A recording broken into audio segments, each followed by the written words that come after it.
Boker Tov les amis, shalom à tous et à toutes. Shalom. S'excuse pour le retard et il y a un petit peu de bruit de perceuse de fond aussi. Je suis pas internet et ça fait vraiment 40 minutes, 45 minutes qu'on lutte avec la connexion. Bezat Hashem. On va pouvoir avancer. Alors on fait le shiur pour la refoua de Esther René Bat-Rivka Hermans et Meir Ben Fortuné, un monsieur qui a eu un AVC, qui est à l'hôpital, Bezat Hashem, qui est refoua shlema parmi tous les malades. Hashem il envoie refoua shlema à tous les malades, qu'il envoie la bracha, le shefa, que tout le monde ait tout ce qu'il faut pour Pesach. Kimcha de Pisra, j'ai dit Kimcha de Pisra. C'est la première halakha des halakhot de Pesach. C'est qu'on doit donner la tzedaka pour Pesach, qui s'appelle Kimcha de Pisra. On a l'habitude de donner de l'argent pour les matzot. Alors Kemach, c'est valeur numérique 148, c'est Rabbi Nachman. Et Pesach, c'est 148 aussi, c'est Rabbi Nachman. Donc c'est, Bezat Hashem, on est proche de la Géoula. On espère que Hachem va nous envoyer très rapidement la délivrance, Bezat Hashem. Alors une bonne santé pour tous les malades, beaucoup d'ouverture pour les gens qui ne sont pas mariés, du Shalom Bayit pour ceux qui sont mariés, et que les gens qui habitent en Israël ils tiennent le coup, et que ceux qui n'habitent pas en Israël ils viennent habiter en Israël, que Bezat Hashem on puisse voir toutes les promesses des prophètes, les promesses positives des prophètes et d'Hachem. Alors hier on a fait un sujet qui était un petit peu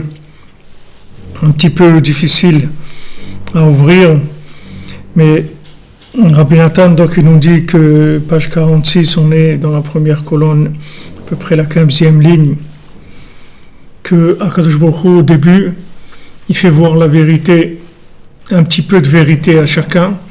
Il lui fait goûter un petit peu. Il va voir sa réaction. Est-ce qu'il s'engage ou est-ce qu'il ne s'engage pas? Est-ce que maintenant il va avoir confiance par rapport à cette vérité? Est-ce qu'il va aller chercher plus loin par rapport à cette vérité ou non? Alors il dit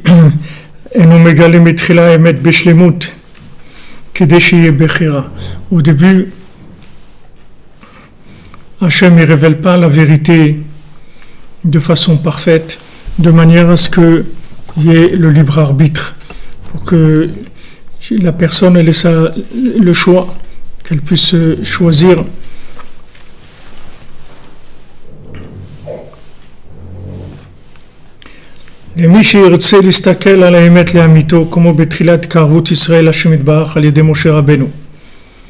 C'est-à-dire que maintenant il y a Emet et il y a Emet le Amito.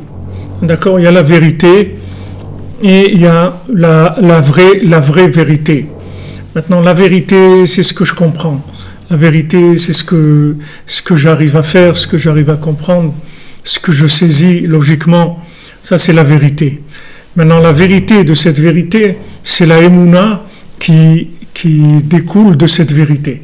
C'est-à-dire, cette vérité, c'est une base pour chercher plus loin.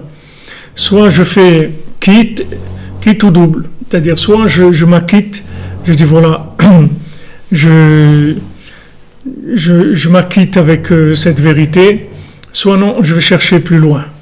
C'est à moi de décider. Donc Hachem il me montre une vérité. Il y a une vérité qui est d'abord Derech Eretz, de ce monde, Derech Eretz Kadma la Torah, Derech Eretz, dans ce monde, on doit vivre, on ne doit pas voler, on ne doit pas tuer, on doit travailler, avoir une famille, des enfants. Donc, ça c'est la vérité Derech Eretz. Maintenant, si je veux en rester là, alors j'en reste là. Maintenant, dans ce émet-là, il y a une connexion avec de la Emouna. La connexion de la Emouna qui est avec ce émet, c'est la possibilité de transcender ce émet-là pour entrer dans un émet plus grand. Alors ça s'appelle émet la Emito. C'est la Emouna qui correspond à ce émet-là.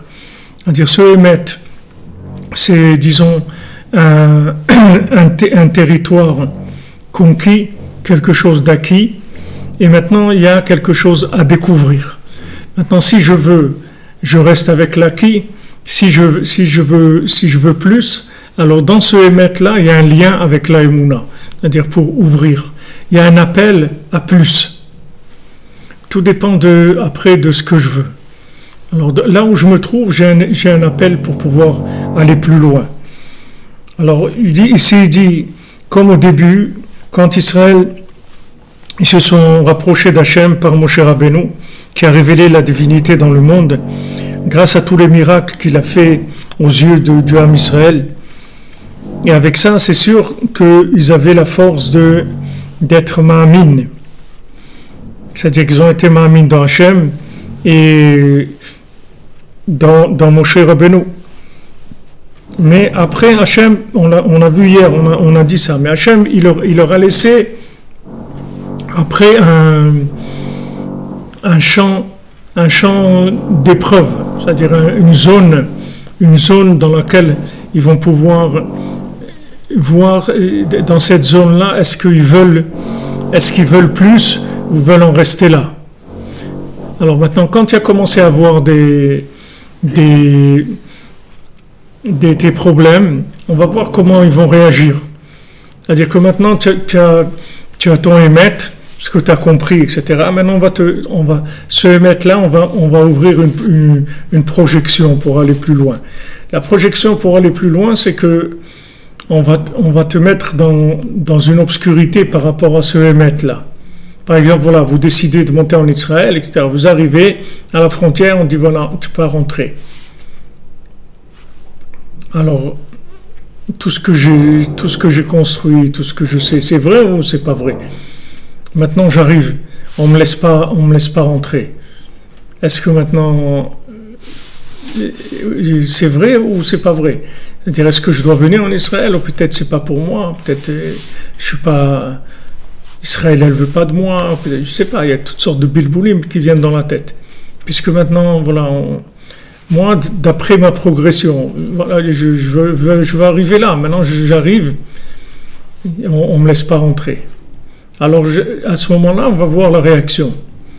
Il y a celui qui dit, bon, ok, donc, c'est pas pour moi, c'est tout. Voilà, j'ai essayé. Vous pouvez pas me dire que j'ai pas essayé. Voilà, je suis venu. Bon, je retourne à la maison, c'est tout. On va continuer, mais là où on est, c'est tout. C'est pas pour nous. Voilà, on a essayé, ils nous ont dit non. Donc, c'est pas pour nous. Et il y a celui qui dit non, attends, ça ne marche pas comme ça, on va essayer différemment, on va essayer comme ça, on va essayer comme ça, on va essayer comme ça, jusqu'à que ça marche. Ça, c'est dans tout qui est comme ça. Il y a Emet et Emet Lamito. Maintenant, pour passer d'un Emet à un autre Emet, il va y avoir une zone qui va être de la Emouna. La Emouna, ça veut dire c'est l'obscurité, ça veut dire que tu ne comprends rien. Ça, c'est comment tu comprends rien, c'est-à-dire c'est le contraire de la vérité dans laquelle tu es maintenant. C'est-à-dire pour avancer, tu vas te trouver à tu vas rentrer dans quelque chose qui s'oppose à ta vérité.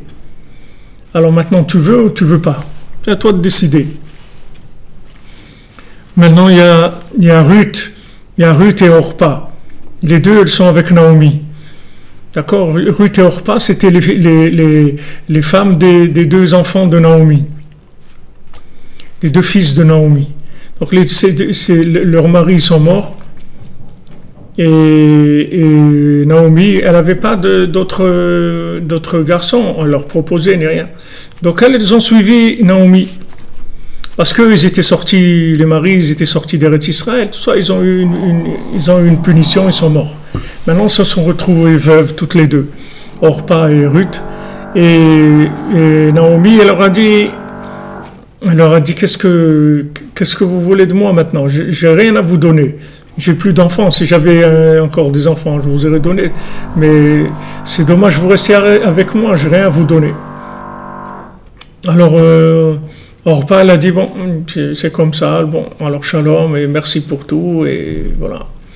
On sent, comme on dit, à la revoyure, au revoir. Et Ruth, elle a dit, moi, sache que là où tu vas mourir, je vais mourir avec toi. Ok. Donc Naomi, elle a dit, ok, alors reste avec moi. De Ruth, il est sorti David Améler. De Orpa, il est sorti Goliath. C'est-à-dire que maintenant, même les Sfarim disent que même le bien qu'il y avait chez Orpa, il est passé chez Ruth. C'est pas que Orpa elle est partie avec son capital, c'est que même le capital de Hémet qu'elle avait, elle a perdu. La personne elle croit que maintenant, si elle avance pas, alors elle garde son capital. Elle dit ok, j'ai essayé, mais je suis pas arrivé. Ok, bon alors je vais rester comme je suis. Non, c'est pas comme ça. C'est-à-dire si ton Hémet, quand il y a une proposition de Emouna, c'est-à-dire quand il y a une épreuve de Emouna par rapport à ce Hémet, c'est-à-dire qu'on remet en question ce Hémet pour que tu t'engages plus. Si tu t'engages pas, même le Hémet que tu avais, tu vas le perdre aussi. C'est-à-dire que tu vas descendre. Parce que ce Hémet-là, c'est une étape, c'est pas quelque chose pour rester là-bas, c'est pas un endroit. Si tu stagnes, il n'y a pas de stagnation. Si tu stagnes, tu recules. Il n'y a pas de stagnation. En fait, la recherche du Hémet et Amito, c'est quelque chose c'est pas quelque chose de facultatif, c'est quelque chose d'indispensable. On te dit si tu veux ou si tu veux pas, mais c'est juste par rapport à ton libre arbitre. Mais Béhémet les Amito, on n'a pas tellement le choix. C'est marche ou crève, c'est-à-dire on n'a pas tellement le choix. On est obligé d'avancer. Et si on n'avance pas, alors on recule. On n'a pas le choix. Parce que normalement, Orpa, elle était quand même avec Naomi, elle était mariée avec le fils de Naomi, c'était un sadique et tout. Comment de elle, il est sorti Goliath, qui est devenu l'opposé de David, qui s'est battu contre David, qui voulait tuer David. Comment ça s'est sorti de Orpa? Orpa, elle était quand même avec Naomi, elle était dans la Gdoucha, dans tout, avec Naomi. Comment ça se fait? Parce que quand il y a eu l'étape où on lui a proposé, on lui a dit, voilà, on lui a fait une épreuve. Il a dit maintenant, il n'y a rien, etc. Alors elle est partie. Quand elle est partie, elle a perdu, comme Matan Torah, c'est la même chose. Hachem, il envoie la Torah, il envoie Moshe Rabbeinu. Ok, on suit Moshe Rabbeinu. On a des épreuves, on passe des épreuves, etc. Après, il y a Matan Torah. Matan Torah, magnifique, etc. Moshe Rabbeinu, il monte chercher les tables de la loi, etc. Formidable. Maintenant, quand Moshe Rabbeinu revient, eux, ils ont une épreuve. Ils ont une épreuve. Quelle aurait été leur épreuve? Leur épreuve, ça a été que ils ont cru que Moshe Rabbeinu, il était mort.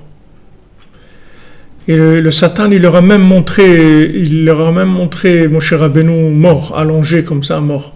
Il leur a montré une image comme ça, qu'ils ont vu qu'il était mort.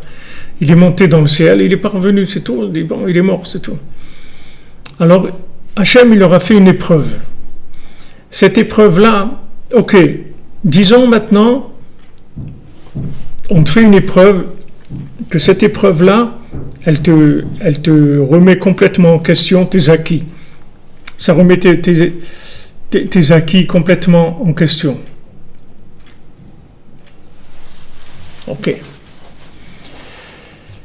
Maintenant, tu es avec Moshe Rabbeinu, tu sors d'Égypte, tu passes le désert avec tout ce qu'il y a comme difficulté, etc., comme miracle aussi. Il ne faut pas oublier, il y avait une nuée de vent, il y avait une nuée de feu qui éclairait la nuit, il y avait une nuée qui aplanissait le terrain, qui enlevait il y avait la manne, il y avait beaucoup de choses extraordinaires. Ok, on arrive, Matan Torah, Moshe Rabbeinu il monte pour chercher la Torah. Tu vois, Moshe Rabbeinu il est mort. Ok, d'après ce que tu vois maintenant, il est mort. Tu te trompes, mais toi, tu ne peux pas savoir que tu te trompes. Dans l'imagination, tu vois Moshe Rabbeinu, il est mort. Comme toi, tu veux rentrer en Israël, on te dit, tu ne peux pas. Ok, c'est une réalité, c'est imaginaire, mais c'est une réalité. C'est une réalité imaginaire, mais aussi une imagination réelle, comme tu veux, mais c'est là, c'est devant toi. Maintenant, qu'est-ce que tu fais? C'est là où Hachem il t'attend. Tout ce qu'il y avait avant, ok, c'est bon, émette. Tu vois, truc, Moshe, il t'amène, tu sors, tac, tac, tac, tac, ok. Maintenant, tu arrives à un truc, tout se remet en question. Attends, Moshe, il n'est plus là, qu'est-ce qu'on fait? Ok, alors qu'est-ce que tu fais maintenant? Tu as deux possibilités, dit Rabbi Nathan. Ou tu dis, attends, Moshe Rabbeinu, il a des élèves, non? Qui le connaissent. Qui savent, ils doivent savoir, il ne peut pas partir comme ça sans avoir laissé des directives ou quelque chose. Donc, on va aller voir ses élèves, on va leur demander qu'est-ce qu'il y a à faire. Ils n'ont pas fait ça. Au contraire, Chour, ils l'ont tué, l'élève de Moshe Rabbeinu. Et qu'est-ce qu'ils ont été? Ils ont été faire la bamboula, ils ont été faire la fiesta. C'est-à-dire, ils sont retournés à ce qu'ils avaient envie de faire. C'est tout. C'est ça qu'ils avaient envie. C'est-à-dire, tant qu'il y avait Moshe Rabbeinu, il y avait une gêne, il y avait une honte, ils ne pouvaient pas tellement bouger. Maintenant, il y a une épreuve. Cette épreuve-là, on te lâche. Vas-y, tu es libre. Qu'est-ce que tu fais maintenant?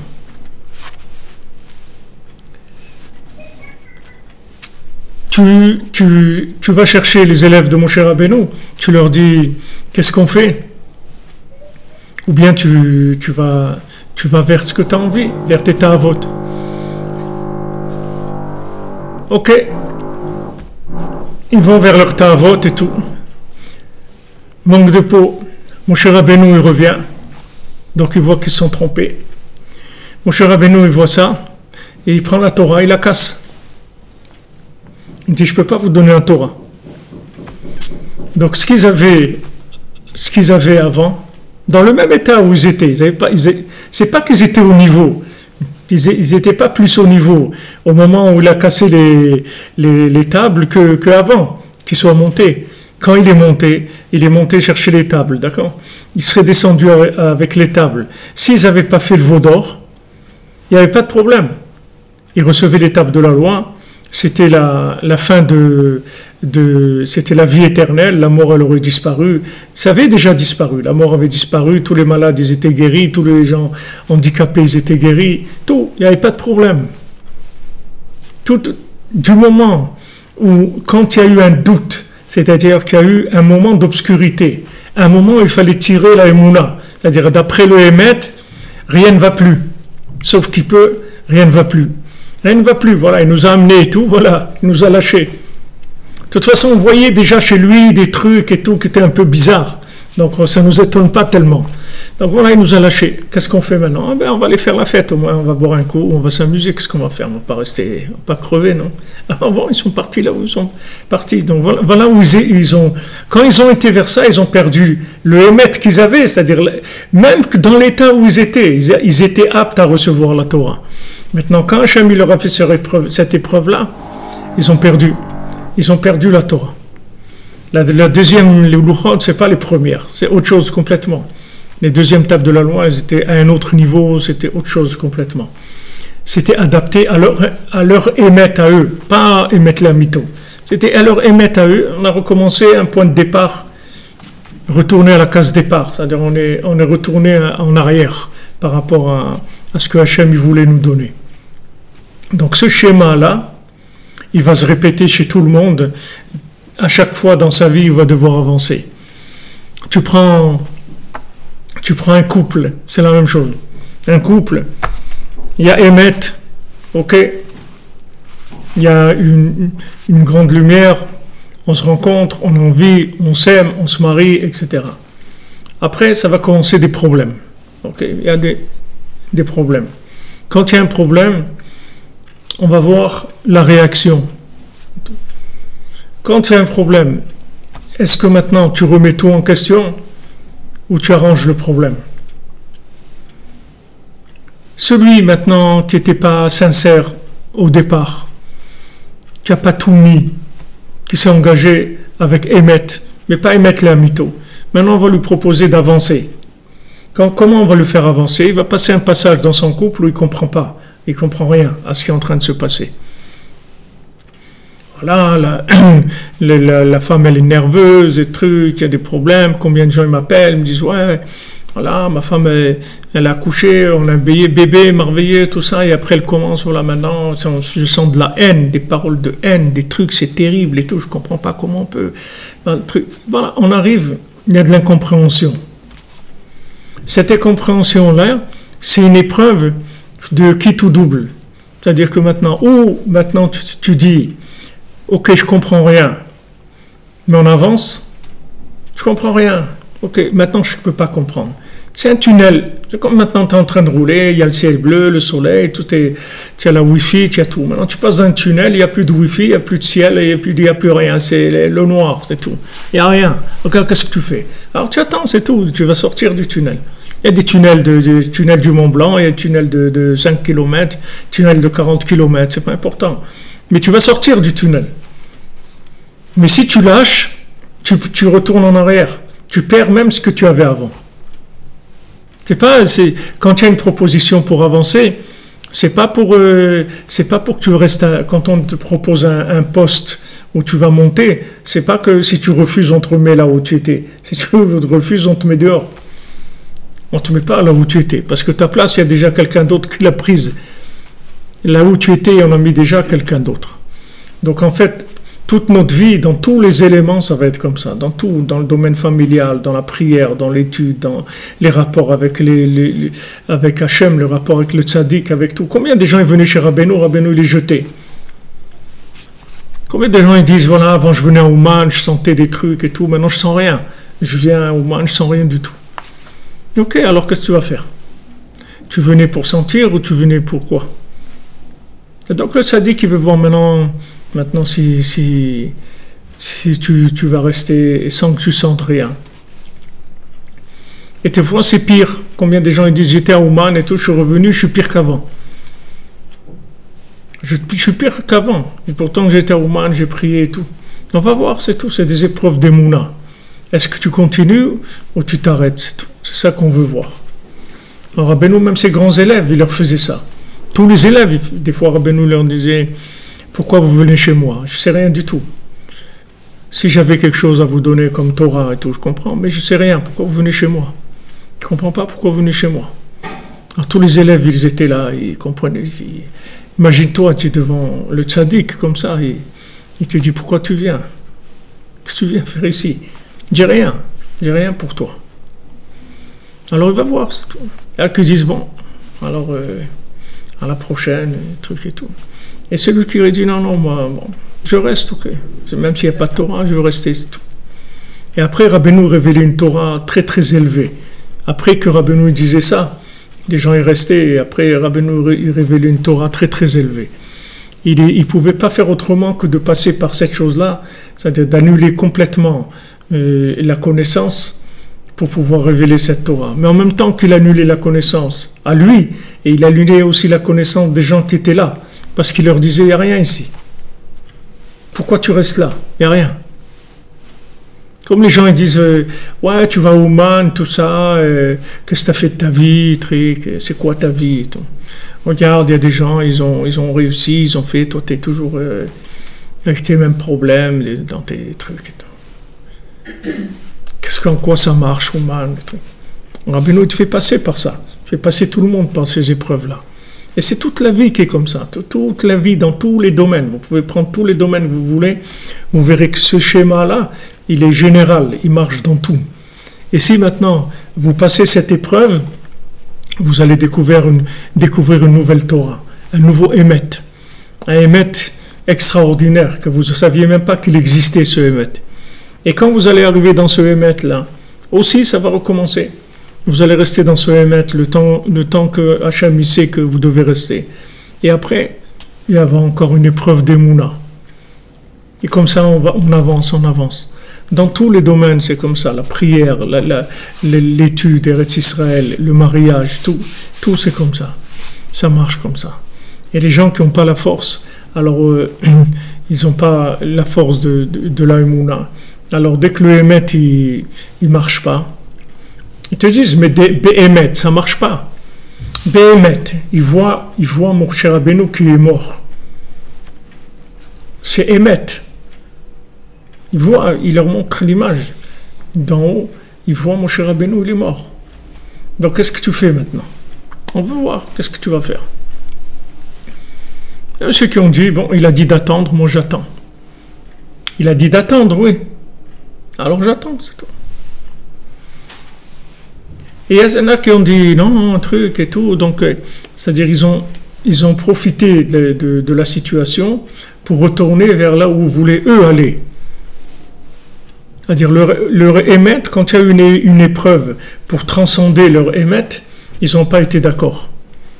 Ils sont retournés au mensonge qu'il y avait avant le émet dans lequel ils s'étaient engagés. Donc c'est ce qu'il dit ici. C'est-à-dire qu'Hachem, au début, il te montre un peu du émet, d'accord? Mais c'est cadeau. C'est cadeau. Il te fait sortir d'Égypte, c'est cadeau. Tu n'as rien à voir avec ça, avec ta sortie d'Égypte et tout. Tu n'as rien payé. C'est du gratuit total. Il n'y a rien. Tu n'as rien payé du tout. Mais on te fait voir quelque chose gratuitement. Maintenant, on va te laisser vivre avec cette vérité-là. Et après, on va te donner une épreuve de doute par rapport à cette vérité que tu as acquise. Une fois que maintenant tu vas passer cette épreuve de doute, cette vérité elle devient à toi. Elle t'appartient maintenant. C'est plus un cadeau. Tu l'as acquise. Tu l'as acquise parce que dans le doute, tu as choisi de rester dans cette vérité-là. Même que tu ne la vois plus maintenant réellement, puisque tu étais dans une épreuve de Emouna. Donc Emouna, c'est l'obscurité, tu ne comprends rien. Mais même que tu ne comprends rien par rapport à ta vérité, tu es resté quand même. Donc quand tu as passé cette épreuve, cette vérité que tu avais, qui était gratuite, elle t'appartient maintenant. C'est-à-dire avec ton libre arbitre, tu as fait que cette liberté, cette vérité, elle t'appartient. Et c'est comme ça que tu vas avancer. Alors Rabbeinu, il appelle ça Sechel Anikne, la connaissance acquise. C'est-à-dire cette connaissance, après, tu l'as payée, elle est à toi. Comment tu l'as payée? C'est qu'on t'a mis dans le doute et tu n'as pas lâché. Tu n'as pas lâché. Tu as dit, mon cher Rabbeinu, il est mort et tout. Alors, qu'est-ce que tu veux, qu'est-ce que tu veux que je fasse? Lui, il m'a dit, attends ici. Oui, c'est ce qu'il m'a dit. Donc, moi, j'attends ici, c'est tout. Moi, je ne sais rien. Moi, je ne sais rien.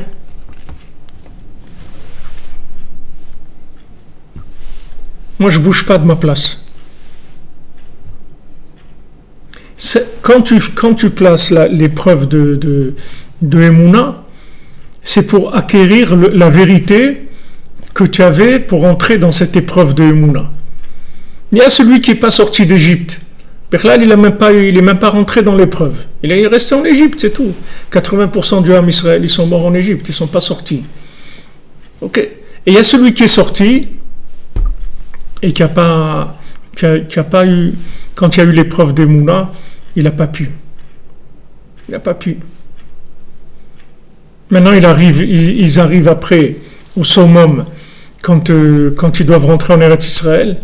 Ils veulent envoyer des explorateurs. Ok. Hachem dit, si vous envoyez des explorateurs, vous allez vous tromper. Je vais faire en sorte que vous allez voir le contraire de ce que je vous ai promis. Tu veux vérifier ce que Hachem il te dit, ben tu vas voir que c'est pas vrai. Si tu vérifies, tu dis Hachem, je voudrais vérifier ce que tu me dis, si c'est vrai. Ben si tu vérifies, tu vas voir que c'est pas vrai. Parce qu'Hachem, il veut, quand Hachem il te dit c'est une terre où il coule le lait et le miel, ça suffit, il n'y a rien à vérifier. Ah, tu veux vérifier? Alors tu vas voir que c'est horrible. Tu vas voir que c'est l'horreur. C'est très très dur. Et alors ils ont dit on ne veut pas rentrer en Eretz Israël. Maintenant, qu'est-ce qui est rentré en Eretz Israël? C'est que Yeshua ben Nun et Kalev ben Yefouné, c'est tout. Les seuls, l'élève de Moshe Rabbeinu et Kalev ben Yefouné qui était attaché aux tzadikim, qui était avec les Avot, il allait prier à Hebron, il a tenu le coup. Et les autres, ils sont tous tombés. Et c'était tous des tzadikim, les meraglim. Ils étaient tous des gens de très grand niveau de vérité. Même de l'émouna, sûrement. Mais la émouna d'Eretz Israël, ils ne sont pas arrivés à... Ils ont un doute sur ça. Sur la parole d'Hachem. Donc Hachem, il leur a montré le contraire. Donc ça, tout le monde va passer par là. Sans exception. Toute ta vie, tu vas passer par là. Mais si tu ne passes pas par là, ça veut dire qu'il n'y a pas de progression. Il n'y a pas d'évolution. Tu ne peux pas évoluer. Tu prends une graine. Tu veux qu'elle donne des fruits. Il faut qu'elle pourrisse dans la terre. C'est tout, c'est comme ça. Et au moment où tu la vois pourrir, c'est la mort. Il n'y a plus rien. La graine, elle a pourri. Donc j'ai ni la graine, ni le fruit. J'ai rien du tout. J'ai tout perdu. Au moment où tu as tout perdu, tu vas voir que ça va commencer à pousser. Tu attends un petit peu, tu vas voir que ça va commencer à pousser. Il y a quelque chose de vert qui va pousser, quelque chose qui va sortir, un arbre, des fruits, des choses extraordinaires. Mais si maintenant, au moment où la graine elle pourrit, tu la jettes parce qu'elle a pourri, et béhémeth, tu as raison. Tu as raison. Tu avais une graine, au moins tu peux la manger, c'est une pépite et n'importe quoi, tu peux la manger la graine. Maintenant cette graine, on t'a dit non, mets-la dans la terre. Allez, rentre là dans la terre. Rentre là dans la Emouna et elle va grandir. Mais quand tu la rentres dans la Emouna, tu vois qu'elle pourrit complètement, il ne reste plus rien. Tu ne comprends rien, c'est tout à l'envers. Dis attends un petit peu. Comment attends un petit peu? Elle a pourri le truc. Qu'est-ce que tu me dis attends? Attends quoi? Ça y est, elle a pourri. Attends. Quand elle va complètement se désintégrer dans la terre, tu vas voir qu'elle va donner autre chose. Alors ça, c'est l'épreuve du système lunaire. Le système lunaire, il fonctionne comme ça. La lune, elle baisse, elle arrive au 15. Elle est en haut complètement, c'est-à-dire elle est pleine lune. Et après, elle baisse, et jusqu'à qu'elle s'éteigne. Mais au moment où elle s'éteint, c'est le moment où elle renaît aussi. C'est-à-dire le moment où la lune, elle arrive à son minimum, c'est le moment où elle renaît. C'est-à-dire le moment du minimum et le moment de la renaissance, ils sont superposés. C'est-à-dire il n'y a aucun espace entre les deux. Il n'y a aucun temps entre les deux. Il n'y a pas de temps mort entre les deux. C'est la même chose. C'est-à-dire la mort et la renaissance, c'est la même chose.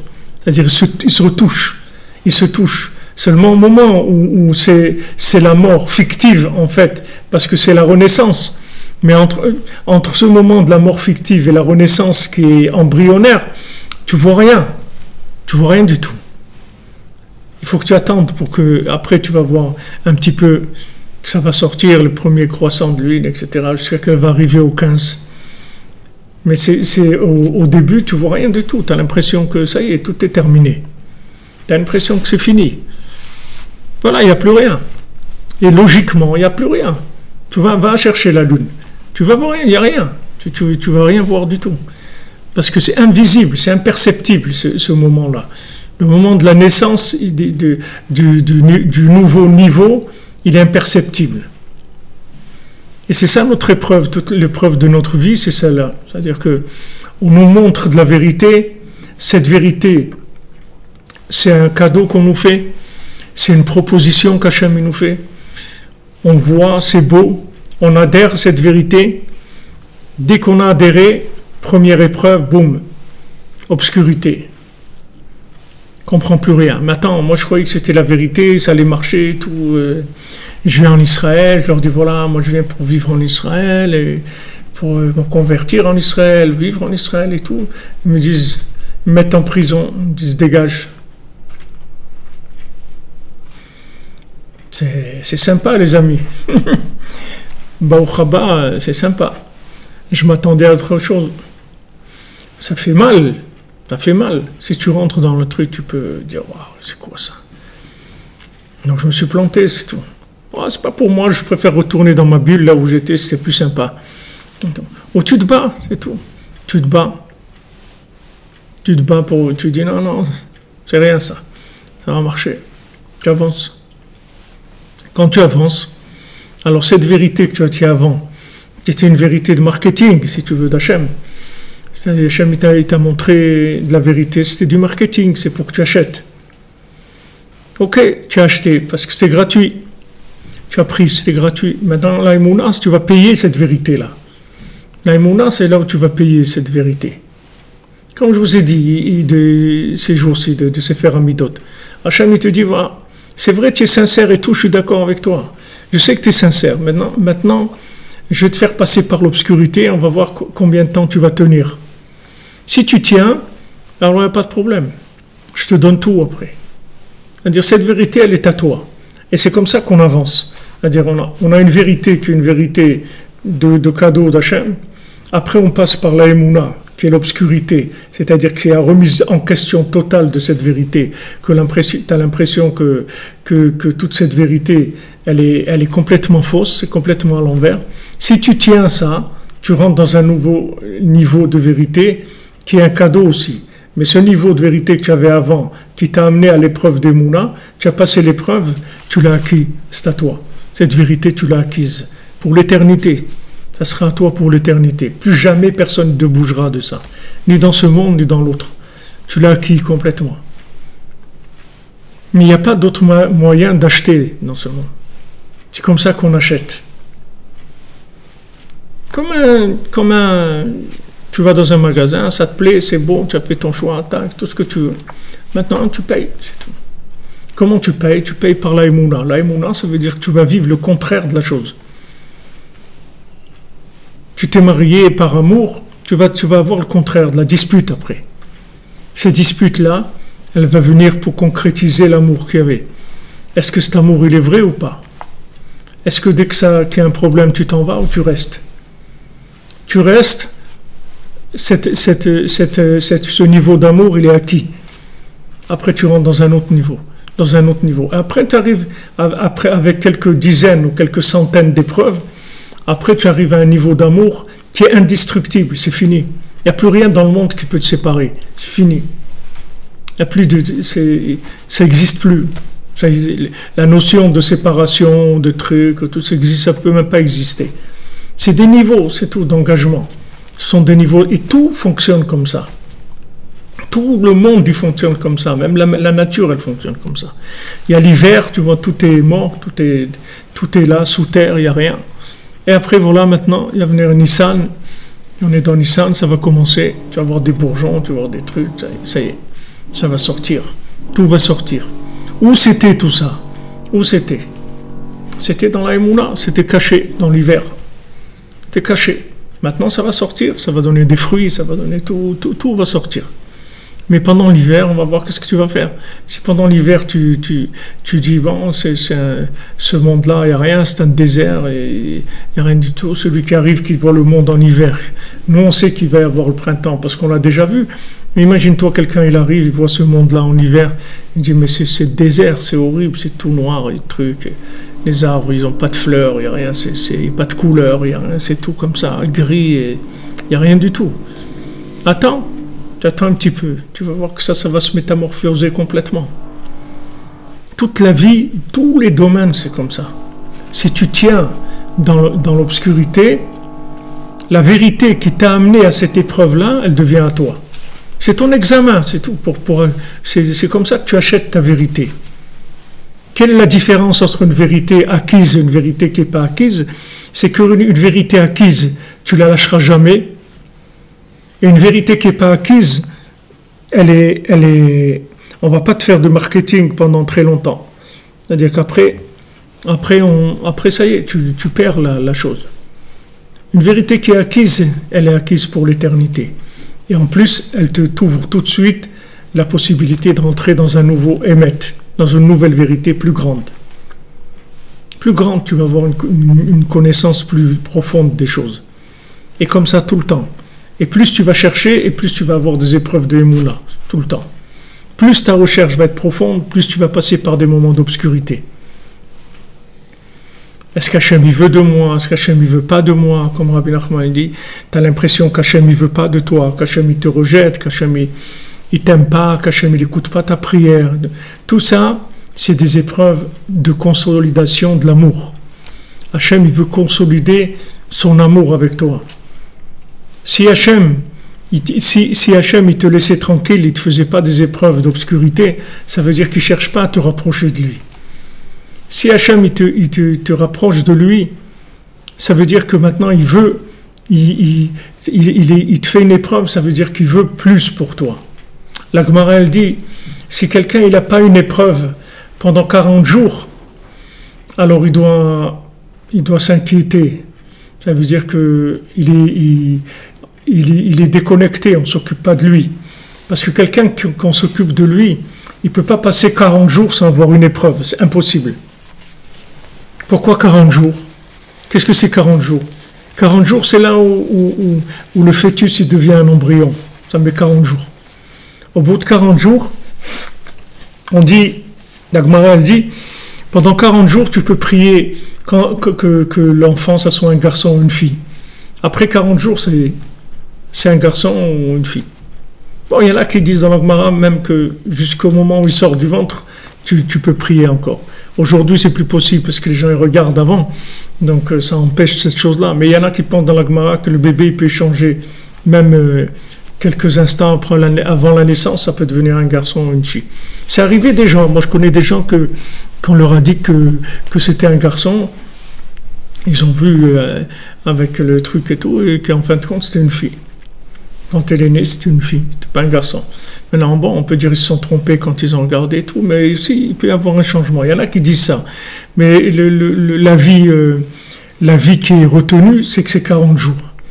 40 jours, c'est le temps où il y a la Yetzirat Havlad. C'est-à-dire que l'enfant, il est formé. C'est les 40 jours aussi où Moshe Rabbeinu est monté. Quand Moshe Rabbeinu est monté, il est resté 40 jours. Donc ces 40 jours-là, c'est le moment où les choses elles se mettent en place, c'est-à-dire qu'elles se réalisent. Alors quand Hachem, en fait, il te fait une épreuve de Emouna, il veut uniquement te rapprocher de lui. Et si maintenant 40 jours, tu n'as pas eu d'épreuve, ça veut dire qu'on n'est pas intéressé tellement, c'est-à-dire on ne s'occupe pas de toi, on ne cherche pas à te faire progresser. Mais qu'est-ce que ça veut dire une épreuve? La Gemara elle dit, il ne faut pas croire que c'est des choses qui sont très dures. La Gemara elle dit des fois tu cherches quelque chose, tes clés par exemple, tu cherches tes clés dans ta poche et tu crois que tes clés sont dans la poche de droite. Alors tu cherches dans la poche de droite et en fait elles étaient dans la poche de gauche. Alors tu cherches après dans la poche de gauche. Il dit cette épreuve-là, c'est-à-dire cette souffrance-là que tu as dû chercher dans une autre poche, ça c'est considéré comme des issourim, comme de la souffrance. Pas croire que c'est de la souffrance, ça veut dire que quelqu'un il va prendre des coups, n'importe quelle chose qui va contre sa volonté, contre son bien-être, ça s'appelle de la souffrance, ça s'appelle une épreuve d'obscurité. Alors maintenant, si quelqu'un 40 jours, il n'a aucune épreuve, tout est clean, ça veut dire qu'on ne s'occupe pas de lui. Mais alvaï que ça existe quelqu'un comme ça. Les gens, c'est pas 40 jours, c'est toutes les heures ou toutes les demi-journées où il y a tout le temps des épreuves. Au Hachem, parce qu'Hachem il veut qu'on avance beaucoup. Donc il y a des épreuves tout le temps. Dans cette épreuve-là, il faut tenir, c'est tout. C'est une épreuve d'Emouna. Et tout. Moi, je reviens, c'est tout, jusqu'à que ça s'ouvre. Comme il y avait ce vieux Breslever, là, il avait 80 ans, il était devant le Tzion de Rabbeinu. Et le shamash, il était en retard et il attendait pour entrer au Tzion et il attendait devant la porte, il neigeait jusqu'à que la neige l'a recouvert complètement, il ne s'est même pas rendu compte. Et donc le shamash, quand il est venu ouvrir, il a vu quelque chose qui bougeait sous la neige, il a vu ce vieux Breslever, il avait 80 ans. Il dit, mais comment tu es resté là dehors comme ça, la neige et tout? Il lui dit, qu'est-ce que tu crois? Quand je vais arriver en haut devant la porte de la yeshiva de Rabbeinu. Si c'est fermé, je crois que je vais partir. Moi, je pars pas. Moi, je reste là jusqu'à qu'il m'ouvre. C'est tout. Je pars pas. Je m'en fous de la neige, je veux pas de la neige. Moi, je bouge pas. Moi. Jusqu'à que ça s'ouvre. Jusqu'à que ça s'ouvre, je vais pas bouger d'ici.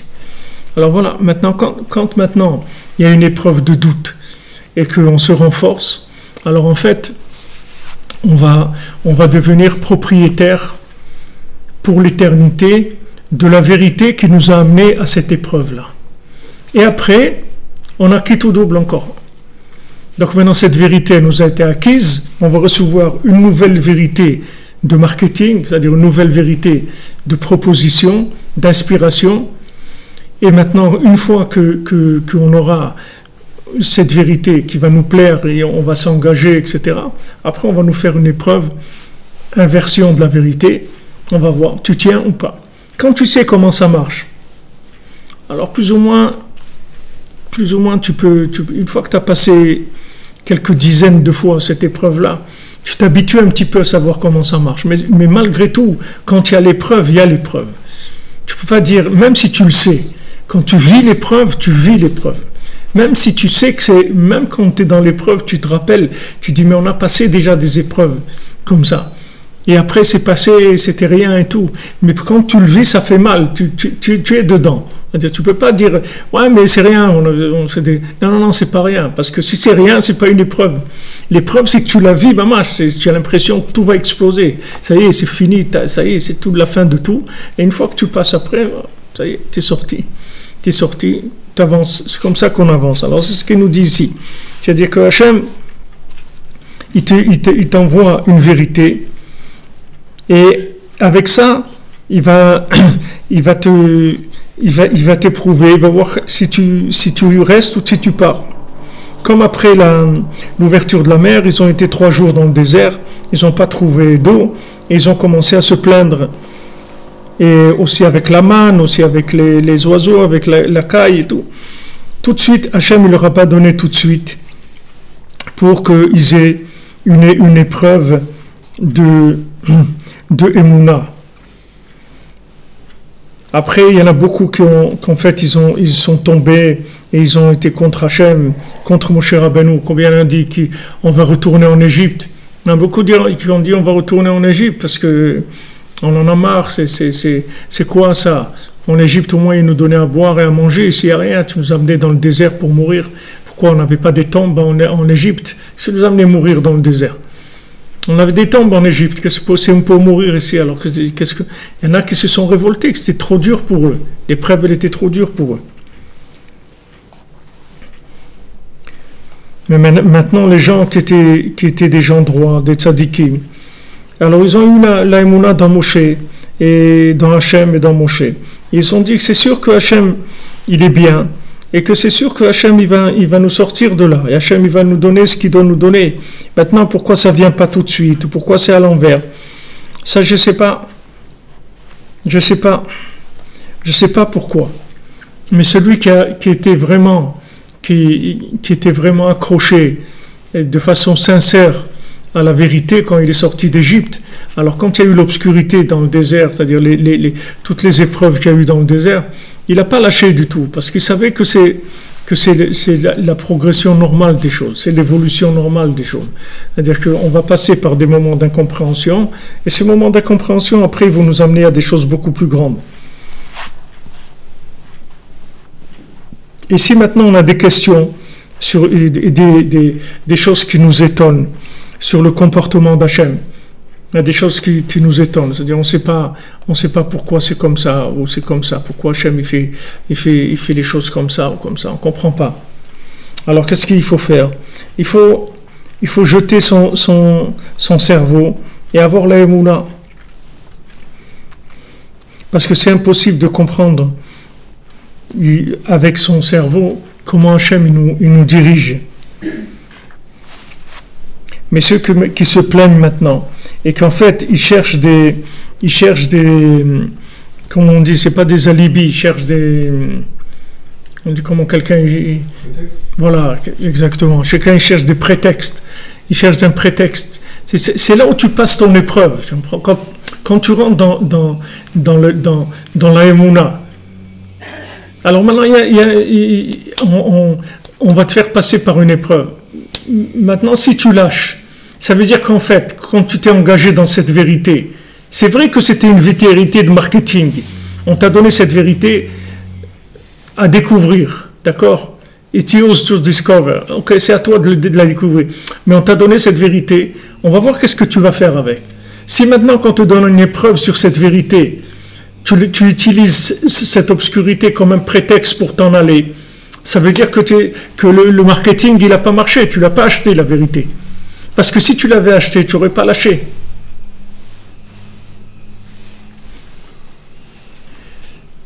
Moi, c'est ce que je disais à ma femme au début du mariage, quand des fois il y avait des problèmes et tout. Je dis, regarde, de toute façon, n'importe quoi qu'il y aura, moi jamais je vais te quitter.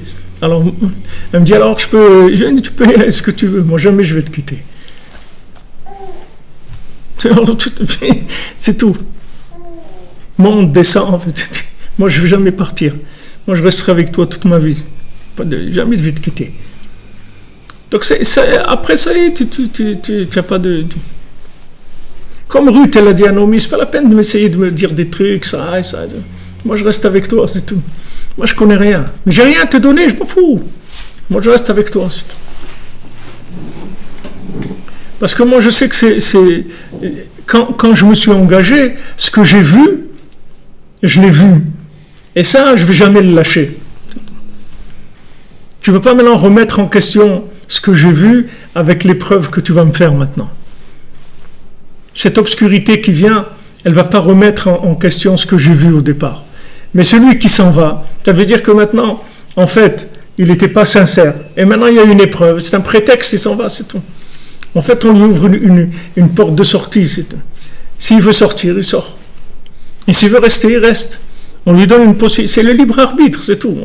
On veut voir, est-ce que maintenant cette vérité qu'on lui a montrée, est-ce que ce conjoint qu'on lui a présenté, est-ce que la terre d'Israël qu'on lui a donnée, est-ce que le tzaddik qu'on lui a donné, est-ce que la Torah qu'on lui a donnée, est-ce que maintenant ça, c'est vrai chez lui, il est prêt à payer ça ou non? Ou non? C'était une aventure. C'est une aventure.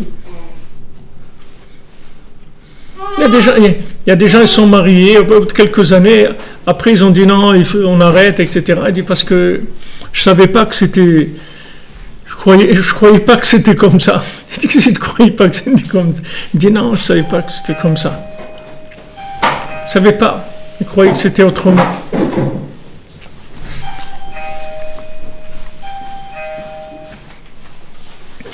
Mais ce que maintenant, c'est les gens qui se plaignaient et qui cherchaient des prétextes sur Hachem et sur Moshe avec des questions à cause de leur ta'avant et de leur nitzachon et de leur kavon. Tout c'était des ta'avant et tout c'était des nitzachon, c'est-à-dire qu'ils voulaient gagner. Et tous, ils voulaient de l'honneur, c'est tout ce qu'ils cherchaient.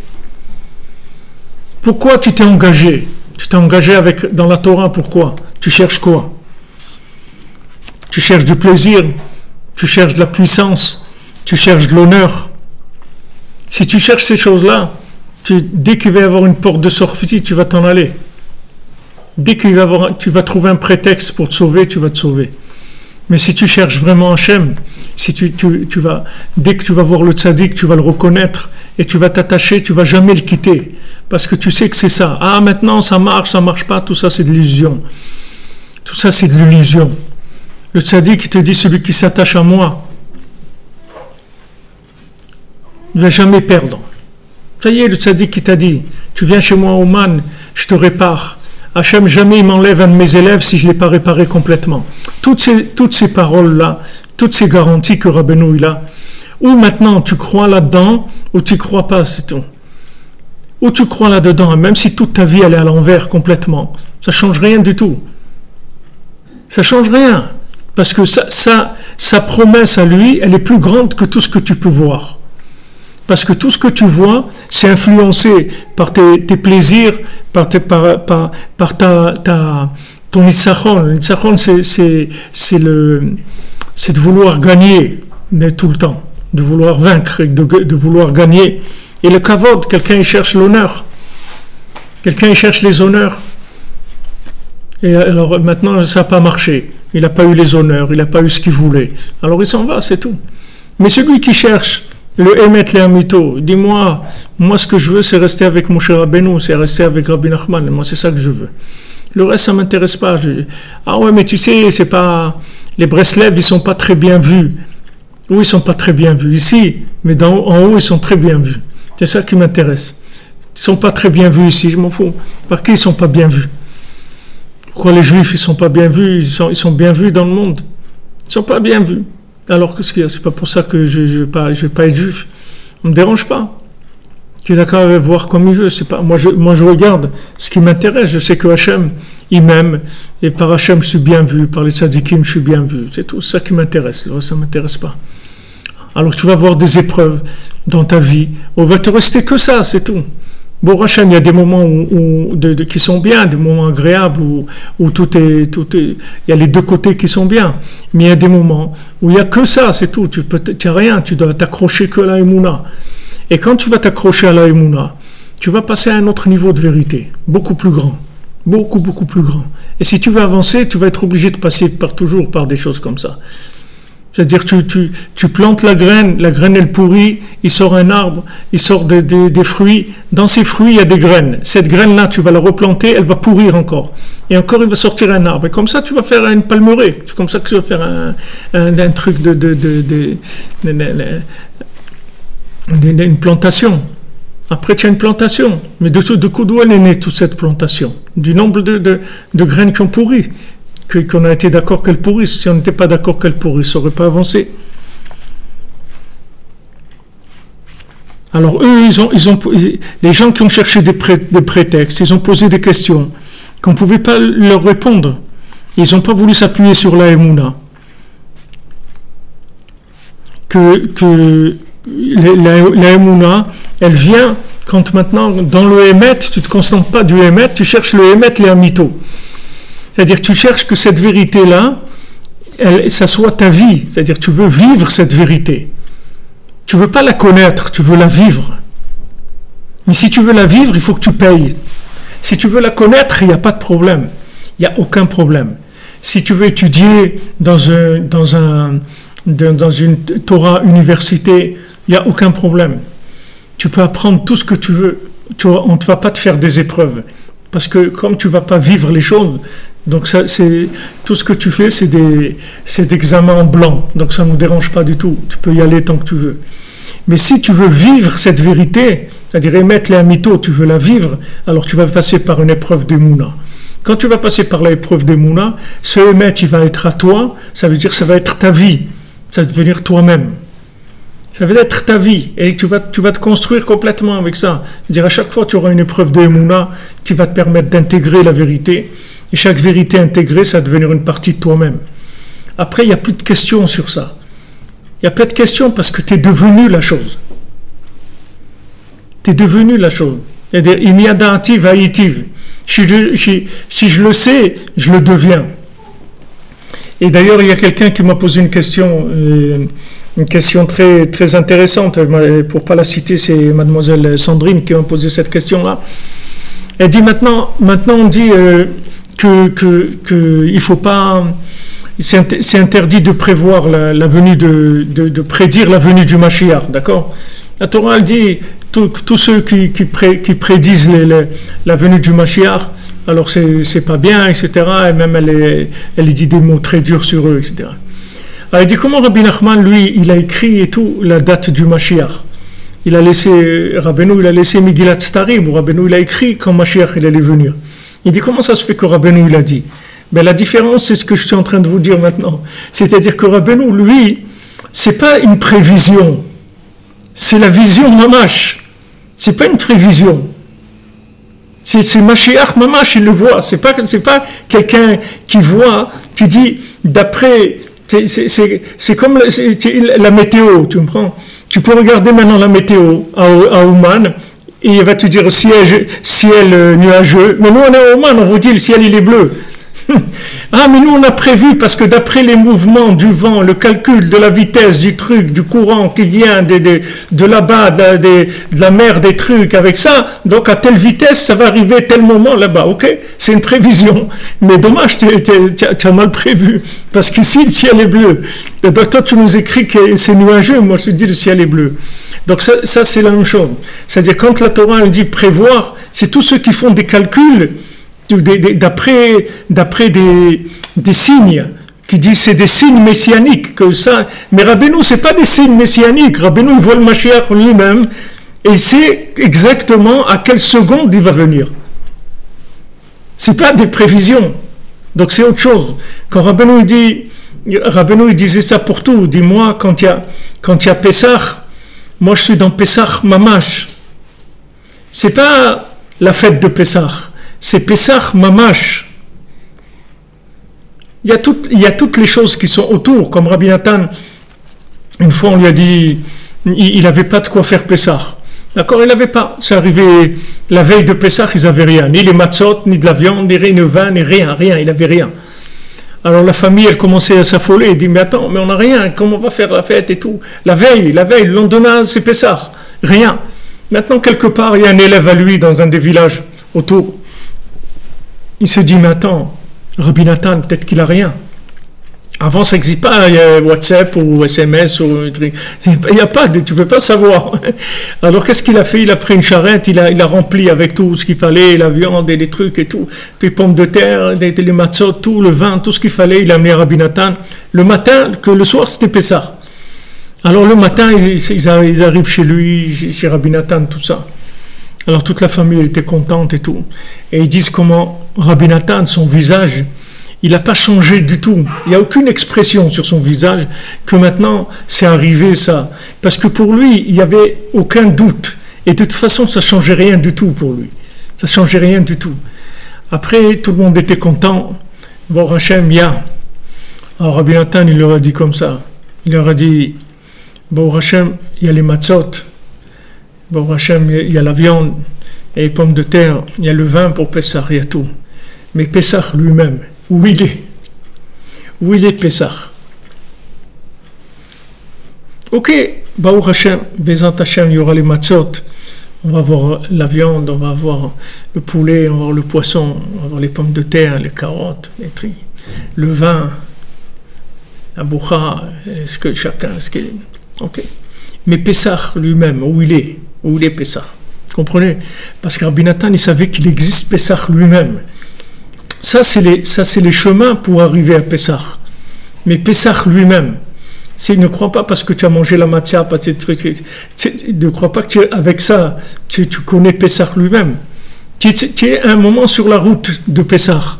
Mais est-ce que tu es arrivé à Pessah lui-même? C'est ça qu'il cherchait Rabbi Nathan. Rabbi Nathan, il cherchait Pessah lui-même. Et Rabbeinu, il disait que chaque fois qu'il y a un moment, une fête ou quelque chose, Rabbeinu se trouve là-bas, mamash, dans l'endroit de la chose. Pessah, il est dans Pessah. Sukkot, il est dans Sukkot. Purim, il est dans la chose elle-même. Pas dans les choses représentatives de la chose. Alors c'est ça la différence entre le tzaddik et le tzaddik, son enseignement et tout le reste. C'est que quand le Rebbe il t'enseigne quelque chose, il te fait devenir la chose. Il ne t'enseigne pas des enseignements intellectuels. Il t'enseigne des choses que tu vas vivre. Tu vas vivre l'enseignement.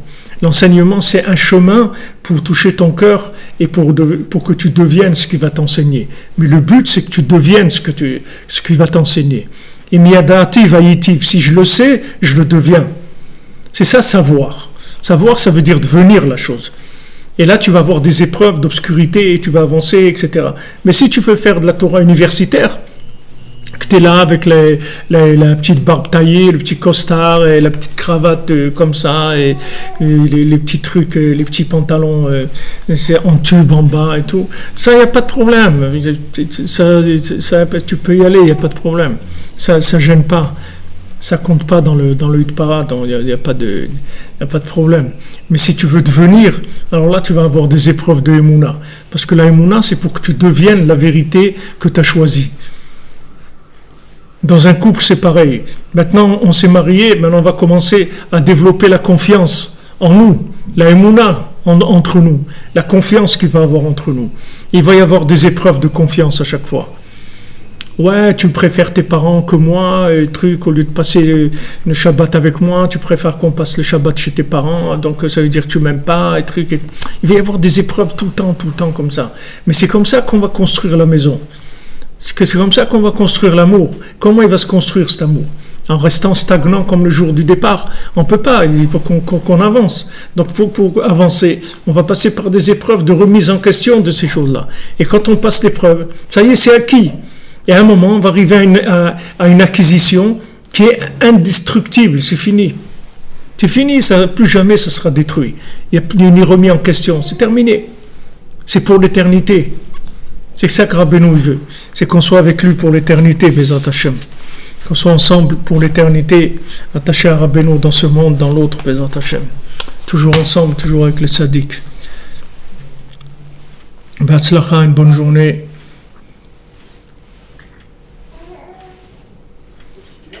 Que des bonnes nouvelles, Bezat Hashem.